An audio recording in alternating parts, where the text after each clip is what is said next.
जय हिंद साथियों, अगर अभी तक आपने हमारे चैनल सोच से जंग को सब्सक्राइब नहीं किया है तो सब्सक्राइब जरूर करें और बेल आइकन दबाना ना भूलें ताकि हर लेटेस्ट धमाकेदार खबरों की अपडेट आप तक पहुंचाई जा सके।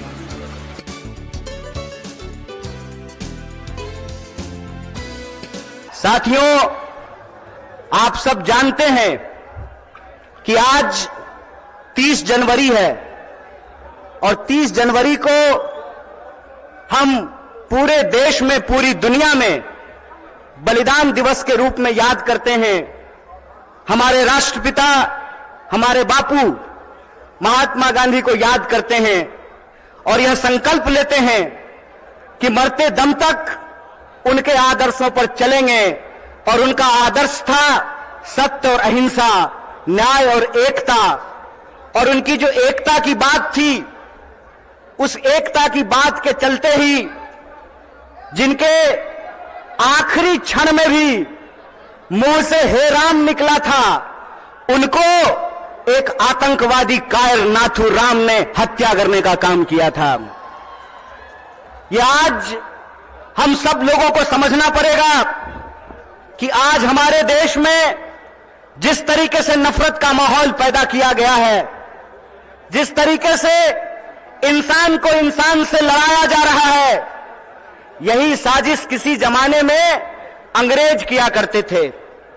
अंग्रेज भारत के लोगों को आपस में लड़ाते थे, हिंदू मुसलमान करवाते थे, मंदिर मस्जिद करवाते थे और फूट डाल करके हमारे ऊपर 200 साल तक राज किया था।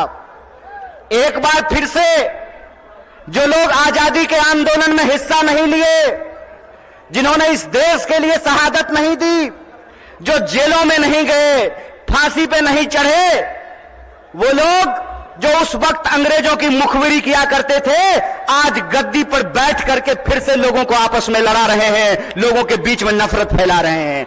बोलिए, ऐसा है कि नहीं है? नफरत फैल रहा है ना? कौन फैला रहा है? नहीं नहीं नहीं, मोदी अकेले उसमें शामिल नहीं है, उसके साथ वो सब लोग शामिल हैं जो आज समाज को बांटने का काम करते हैं, समाज को आपस में लड़ाने का काम करते हैं। वो सब लोग इसमें शामिल हैं। तो आप सब लोगों से मैं ये आग्रह करना चाहता हूं, आप सब जानते हैं कि कांग्रेस पार्टी ने, भारतीय राष्ट्रीय कांग्रेस ने अंग्रेजों से लड़ करके इस देश को आजादी दिलाई। आजादी दिलाई कि नहीं दिलाई? देश आजाद है ना? कौन आजाद कराया देश को? कांग्रेस ने इस देश को आजाद कराया। और आज एक बार फिर से जब देश में नफरत फैल रही है, उस नफरत के खिलाफ हमारे नेता श्री राहुल गांधी ने कन्याकुमारी से लेकर के कश्मीर तक पैदल चले वो, और उन्होंने कहा कि डरने की जरूरत नहीं है, डरो मत। इस समाज के भीतर जो न्याय है, लोगों का जो हक है, उसके लिए आपको संघर्ष करना पड़ेगा, उसके लिए आपको लड़ाई करनी पड़ेगी। राहुल जी ने कहा कि अगर देश में नफरत फैल रही है तो हमको मोहब्बत की आवाज को बुलंद करना पड़ेगा। और कन्याकुमारी से लेकर के कश्मीर तक उन्होंने भारत जोड़ो यात्रा की, भारत जोड़ो पद यात्रा की। जब भारत जोड़ो पद यात्रा हो गई, तब यह प्रश्न हमारे सामने था कि कौन सी ऐसी चीजें हैं जिससे यह देश ताकतवर बनेगा, इस देश को शक्ति मिलेगी। और यह जो आजकल रोजगार विहीन समझते हैं ना? रोजगार विहीन का मतलब यह है कि गृह मंत्री का बेटा बीसीसीआई का सेक्रेटरी बन जाएगा और आपके बाल बच्चा को कुछ नहीं मिलेगा। समझते हैं ना रोजगार विहीन विकास का मतलब? यह जो रोजगार विहीन विकास है, इस रोजगार विहीन विकास में इस देश के जो आम आवाम हैं, उनके बच्चों का, उनके जीवन यापन का मुद्दा कैसे हल होगा।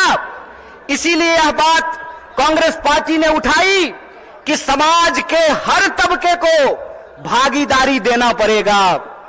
और भागीदारी देने के लिए यह जरूरी है कि हमको देखना पड़ेगा कि समाज की रीढ़ किनको माना जाता है, देश का रीढ़ किसको माना जाता है। आप सब जानते हैं कि भारत दुनिया का सबसे युवा राष्ट्र है। भारत सबसे युवा राष्ट्र है, लेकिन इस देश के युवाओं के साथ अभी यह हो रहा है कि आप पढ़ाई करते हैं, दिन रात तैयारी करते हैं, लेकिन जब नौकरी की बारी आती है तो नौकरी नहीं मिलता है। जब एग्जाम होता है तो प्रश्न पत्र लीक हो जाता है और पैसा लेकर के, घूस लेकर के सीट बेच दिया जाता है। बोलिए, युवाओं के साथ बेईमानी हो रही है कि नहीं हो रही है? चूंकि हमारे माँ बाप किसान हैं, चूंकि हमारे माँ बाप शिक्षक हैं, हमारे माँ बाप साधारण परिवार के लोग हैं, साधारण इनकम के लोग हैं, तो हमारे भविष्य के बारे में कोई नहीं सोचता है। बताइए, नेता का बेटा नेता बनेगा, मंत्री का बेटा मंत्री बनेगा, डीएम साहब का बेटा डीएम बनेगा, डॉक्टर साहब का बेटा डॉक्टर बनेगा, लेकिन किसान का बच्चा किसान नहीं बनना चाहता है। बोलिए, किसान का बच्चा किसान बनना चाहता है? क्यों नहीं बनना चाहता है? इसलिए नहीं बनना चाहता है कि इस देश की हकीकत यह है कि हर घंटे 2 किसान आत्महत्या करते हैं, हर घंटे एक नौजवान आत्महत्या करता है, हर मिनट किसी महिला के साथ कोई ना कोई अपराध होता है। आए दिन हमको यह सुनने को मिलता है कि जो शोषित पीड़ित वर्ग के लोग हैं उनके ऊपर लगातार हमले होते हैं, उनका अधिकार छीना जाता है।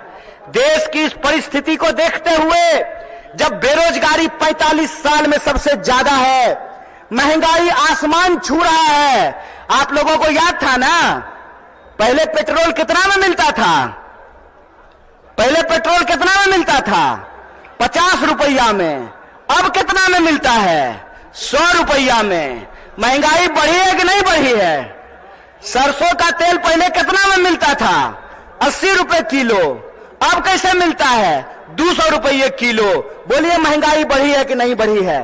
जिस तरह से महंगाई बढ़ रही है, किसानों की आत्महत्या हो रही है, जवानों की आत्महत्या हो रही है, महिलाओं के ऊपर अत्याचार हो रहा है, बेकारी 45 साल में सबसे ज्यादा है, तब इस देश के नौजवानों को, बिहार के नौजवानों को यह सोचना पड़ेगा कि उनका भविष्य क्या है।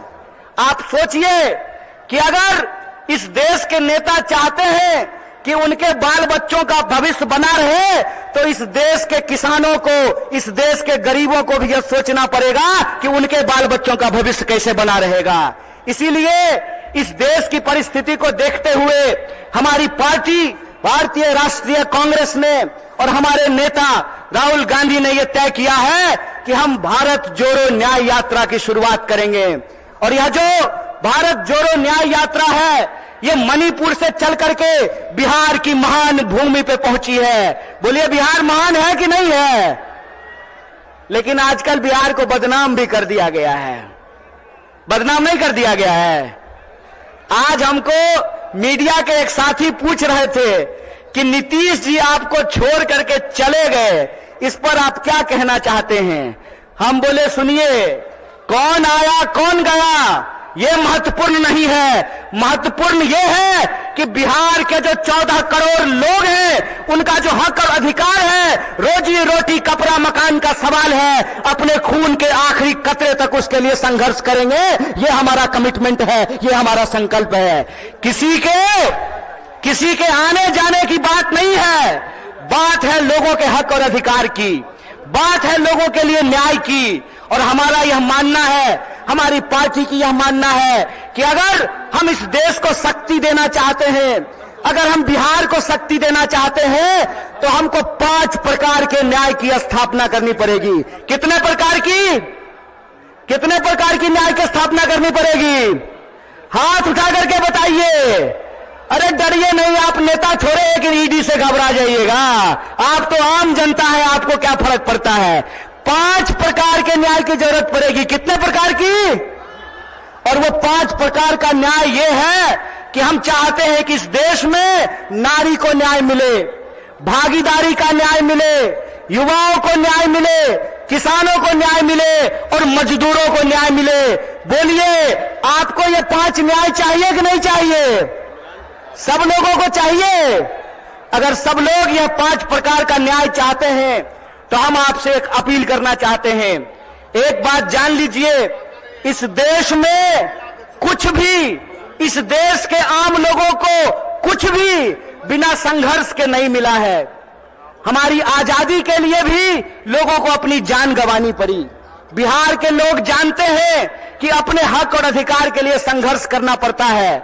और एक बात आप लोगों ने सुना होगा, बिन हवा न पत्ता हिलता है, बिन लड़े न कुछ भी मिलता है। इसीलिए अपने हक और अधिकार के लिए हमको लड़ना पड़ेगा और हमारे देश के आम आवाम को, बिहार के आम लोगों को यह सोचना पड़ेगा कि हमारा भविष्य क्या है। हम समझते हैं कि जिस तरीके से मौजूदा सरकार हमारे देश के नौजवानों के साथ, बिहार के नौजवानों के साथ खिलवाड़ कर रही है, उसके खिलाफ हमको संघर्ष करना पड़ेगा।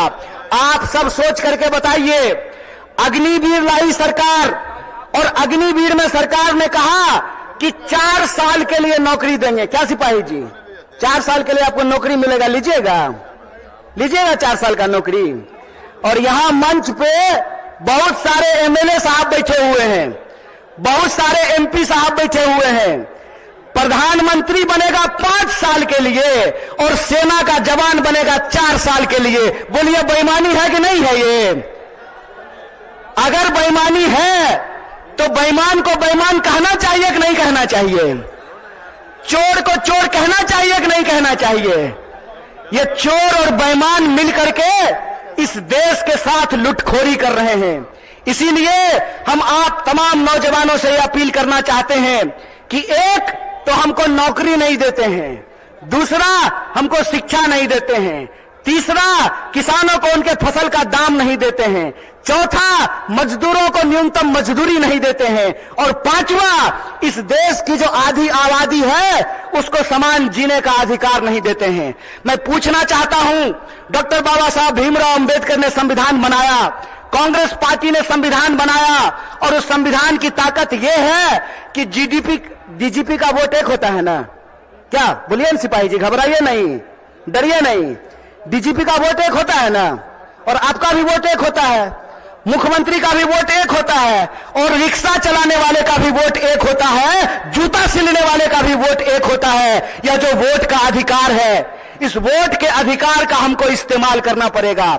अगर वो हमारे वोट का इस्तेमाल कर रहे हैं अपने बच्चों का भविष्य बनाने के लिए, तो आपको अपने वोट का अधिकार का इस्तेमाल करना पड़ेगा अपने बच्चों का भविष्य बनाने के लिए। और आपको इस सवाल का जवाब इस देश की हुक्मरान से पूछना पड़ेगा कि आप एमपी बनिएगा 5 साल के लिए, आप मिनिस्टर बनिएगा 5 साल के लिए, आप प्रधानमंत्री बनिएगा 5 साल के लिए, और हमको सेना में देखिएगा 4 साल का नौकरी। यह नौकरी हमको बर्दाश्त नहीं है। हमको आपको परमानेंट नौकरी देना पड़ेगा, ठेके की नौकरी बंद करनी पड़ेगी। और जिसको परमानेंट नौकरी मिला हुआ है, जिसको परमानेंट नौकरी मिला हुआ है, अगर नेताओं को पेंशन मिल सकता है तो आपको शिक्षकों को भी पेंशन देना पड़ेगा, आपको सरकारी नौकरियों में भी काम करने वाले लोगों को पेंशन देना पड़ेगा। अगर इस देश के पूंजीपतियों का 12 लाख करोड़ कर्जा माफ किया जा सकता है तो आपको किसानों का कर्जा माफ करना पड़ेगा, उनके फसल का पूरा दाम देना पड़ेगा। अगर इस देश में सबको न्यूनतम मजदूरी मिल सकती है तो हम कहते हैं कि मजदूरों को भी न्यूनतम मजदूरी देना पड़ेगा।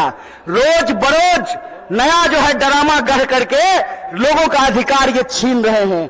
आप लोग वो जादूगरी देखे हैं ना, कि जादूगर इधर से कहेगा गिली गिली पम पम छू और पॉकेट से कबूतर निकाल देगा। टीवी आजकल हमारे साथ वही कर रही है। जब भी आप टीवी खोल करके देखिएगा, आपके मुद्दे गायब कर दिए गए हैं। सुबह से लेकर के शाम तक बहस चलेगी, कौन शपथ ले रहा है, कौन शपथ नहीं ले रहा है। सुबह से लेकर के शाम तक लोगों के मुद्दों को भटका करके और आम लोगों का जो बुनियादी सवाल है, रोजी का सवाल, रोजगार का सवाल, रोटी का सवाल, कपड़ा का सवाल, मकान का सवाल, इन सवालों को गुमराह किया जाता है। इसीलिए हम पूर्णिया के आम लोगों को और बिहार के आम लोगों को एक अपील करना चाहते हैं, हम जानते हैं कि बिना लड़ाई के कुछ नहीं मिलता है, तो हमको अपने अपने न्याय के लिए और अपने आने वाली पीढ़ी के न्याय के लिए संघर्ष करना पड़ेगा। बोलिए, आप इसके लिए तैयार हैं? न्याय करेंगे अपने साथ, अपने आने वाली पीढ़ी के साथ। तो आखिरी बात बोल करके अपनी बात को मैं खत्म करूंगा। मैं पहली बार रंगभूमि मैदान में नहीं आया हूं, यह तीसरी बार है जो मैं रंगभूमि मैदान में आप तमाम लोगों के बीच में आया हूं। मंच अलग है, लोग अलग हैं, लेकिन मुद्दा वही है। और तब भी हमने आपसे वादा किया था कि इस देश की आजादी पे जब जब आंच आएगी, आपका बच्चा जो आपका नमक खाया है, आपके हक और अधिकार के लिए सड़कों पर उतरेगा। इसीलिए आप तमाम बिहार वासियों को, पूर्णिया वासियों को, सीमांचल वासियों को अपील करना चाहता हूं कि आप तमाम लोगों को 5 न्याय के लिए, इस देश की शक्ति देने के लिए आपको संघर्ष करना पड़ेगा। और इस संघर्ष में अगर हम संघर्ष करेंगे तो जरूर जीतेंगे। इन्हीं शब्दों के साथ अपनी बात को खत्म करूंगा। शुक्रिया। इनकलाब जिंदाबाद। जय हिंद, जय बिहार, जय कांग्रेस।